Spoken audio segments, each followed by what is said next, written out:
আপনি এক কথা বলবেন দেশ তুমি কে রে তুমি কে তুমি সীমান্ত দেখতে।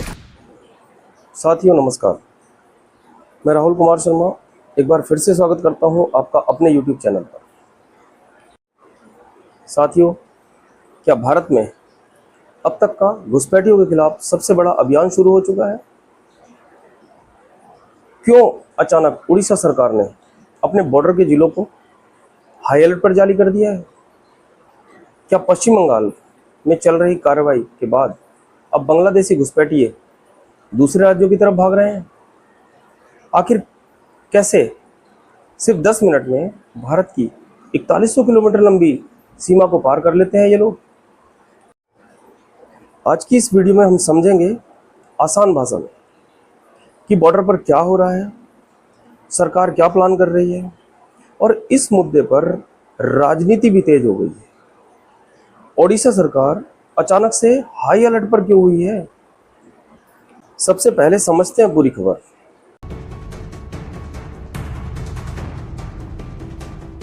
The nationwide crackdown on illegal Bangladeshi infiltrators has now triggered concern in Odisha.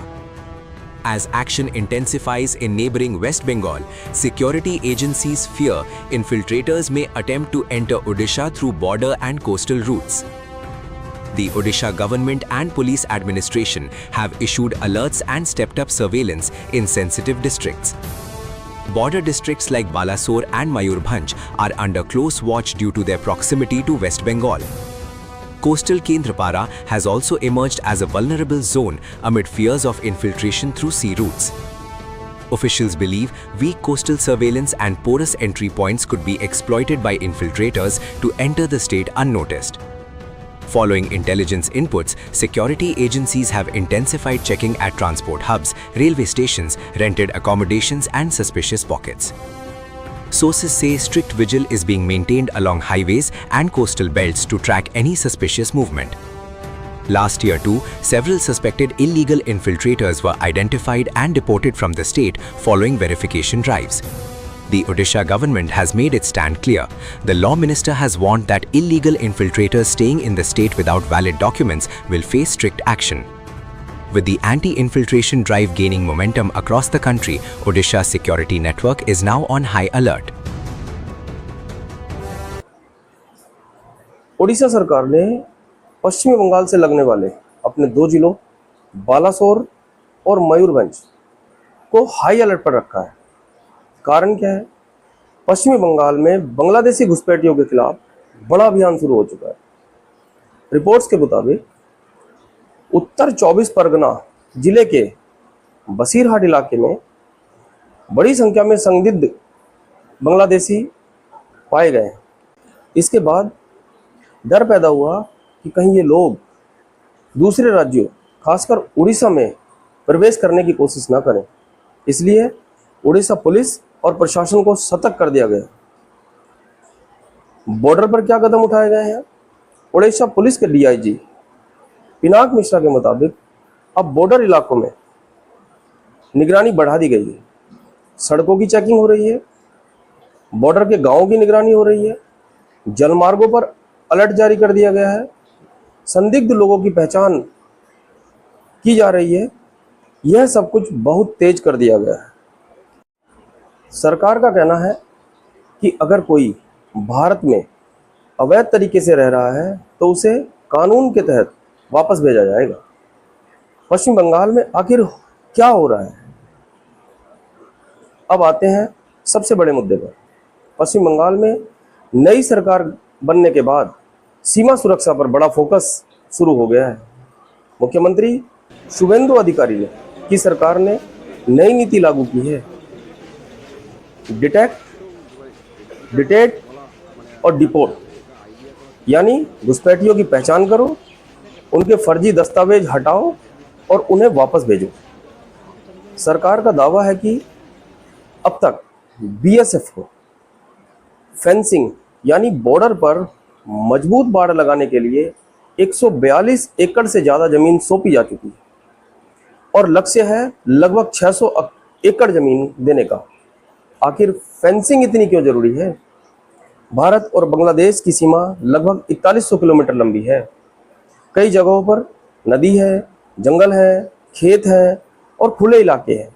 यही कारण है कि दशकों से यह इलाका घुसपैठ, मवेशी तस्करी, नकली पहचान पत्र और अवैध हथियारों जैसी गतिविधियों के लिए इस्तेमाल होता रहा है। सीमावर्ती गांव के लोग बताते हैं कि पहले रात में डर का माहौल रहता था। कई ग्रामीणों का कहना है कि हर रात सैकड़ों गायों की तस्करी होती थी, लेकिन शिकायत के बावजूद भी कोई कार्रवाई नहीं होती थी। अब सरकार दावा कर रही है कि फेंसिंग और सीसीटीवी लगने से हालात बदल रहे हैं। घुसपैठ का पूरा नेटवर्क कैसे काम करता है, ये अब हम आपको बताते हैं। सबसे चौंकाने वाला हिस्सा यह है कि एक रिपोर्ट के मुताबिक भारत और बांग्लादेश के बीच एक पूरा बिचौलिया नेटवर्क काम करता है। ये लोग पैसा लेकर सीमा पार कराते हैं। कुछ लोगों का दावा है कि अगर बीएसएफ की गश्त में थोड़ी भी कमी आए तो सिर्फ 10 मिनट में बॉर्डर पार करा दिया जाता था। कुछ अवैध प्रवासियों ने बताया कि वे रात भर इंतजार करते थे, जैसे ही कोई खाली रास्ता मिलता उन्हें भारत में भेज दिया जाता। इसके बाद भारत में मौजूद नेटवर्क उनके लिए नकली दस्तावेज तैयार करवाता था, जैसे Aadhaar card, voter ID, ration card, और फिर धीरे धीरे वे भारत के अलग अलग राज्यों में बस जाते थे। अब राजनीति क्यों गर्मा गई? इस मुद्दे पर राजनीति भी तेज हो चुकी है। ओडिशा की बीजेपी सरकार कह रही है कि घुसपैठ राज्य के खिलाफ खतरा है, लेकिन विपक्षी पार्टी बीजेडी का दावा है कि ओडिशा में ऐसे लोगों की संख्या बहुत कम है और सरकार इस मुद्दे को बढ़ा चढ़ाकर बता रही है। यानी अब ये मुद्दा सिर्फ सुरक्षा का नहीं बल्कि राजनीति का बन गया है। चिकन नेक इतना महत्वपूर्ण क्यों है, अब समझते हैं। एक बहुत महत्वपूर्ण जगह है चिकन नेक। इसे सिलीगुड़ी कॉरिडोर भी कहा जाता है। ये भारत का वो पतला हिस्सा है जो पूरे नॉर्थ ईस्ट को भारत के बाकी हिस्से से जोड़ता है। अगर इस इलाके में सुरक्षा कमजोर हो जाए तो देश की राजनीति या रणनीतिक सुरक्षा पर इसका असर पड़ेगा। इसलिए सरकार यहाँ फेंसिंग और सुरक्षा को बहुत ज़्यादा मजबूत कर रही है। क्या इससे सच में फर्क पड़ेगा? सरकार का दावा है कि पक्की फेंसिंग, स्मार्ट लाइट्स, सीसीटीवी कैमरे, बीएसएफ की चौकियां मिलकर अब घुसपैठ और तस्करी को काफ़ी हद तक रोक सकते हैं। कई ग्रामीणों का भी कहना है कि पहले के मुकाबले अब रातों में डर कम हुआ है।